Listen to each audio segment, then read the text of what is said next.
இந்த பத்திரிகை துறையில் இருக்கிறாங்க பார்த்தியா, இவனுங்களை மாதிரி அயோக்கியனுங்க எவனுமே கிடையாது. இவனுங்க தான் பெரிய அறிவாளி, இவனுங்க தான் இந்த பெரிய ஞானஸ்தான், இவனுங்க தான் பெரிய நேர்மை. பத்திரிகை துறை இல்லை என்றால் உலகம் அழிஞ்சு பழஞ்சு வர போய் மாதிரி பேசுவானுங்க, திருடு பயலுங்க. ஏண்டா, ஒரு பெண் கிட்ட எப்படி கேள்வி கேட்க தெரியாதாடா? உன் வெயிட் என்ன, உன்னை யாராவது படுத்து கூட்டாங்களா, இப்படிதான் கேட்பீங்களா?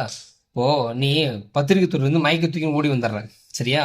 உன் முன்னாடி வீட்டுலப்பா இல்லை உன் பொண்ணு வீட்டுலப்பா. அப்போ உன்னை பார்த்து யாராவது, ஏப்பா நீ என்னதுமே இங்கே இருக்கீங்களே, உங்கள் வீட்டில் நீ தான் போகிற, இல்லை வேற எவனா போகிறான்னு கேட்டால் உங்க கோவமாக வராதா?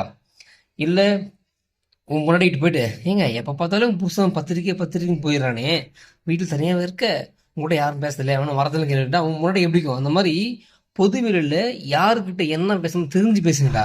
எப்போ பார்த்தாலும் போய் நடிகைங்கிட்டையும் ஒன்று வீரப்பா பேசுறது, இல்லை வந்து வியக்கணமாக பேசுறது.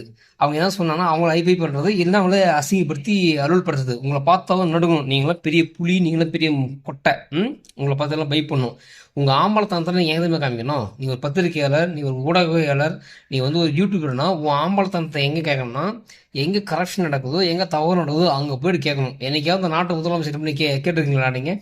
இன்னைக்கு தமிழ்நாட்டில் இத்தனை கொலைகள் நடந்துகிட்டு இருக்கு, இத்தனை கற்பழிப்பு நடந்துகிட்டு இருக்கு.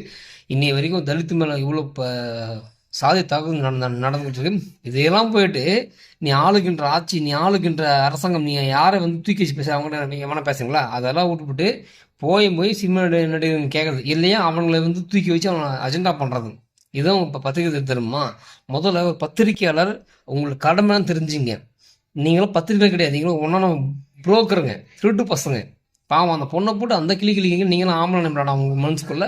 நீங்களாம் பெரிய அப்படியே பேட்டி எடுத்து கிழிச்சி கத்தர போடுங்கடா. இந்தியா 4ஆம் பத்திரிகை சொன்னாடா, அந்த பத்திரிகையை இன்னைக்கு கேடுக்கிட்டு நாசமாக தரணமாக சார் இருக்குது.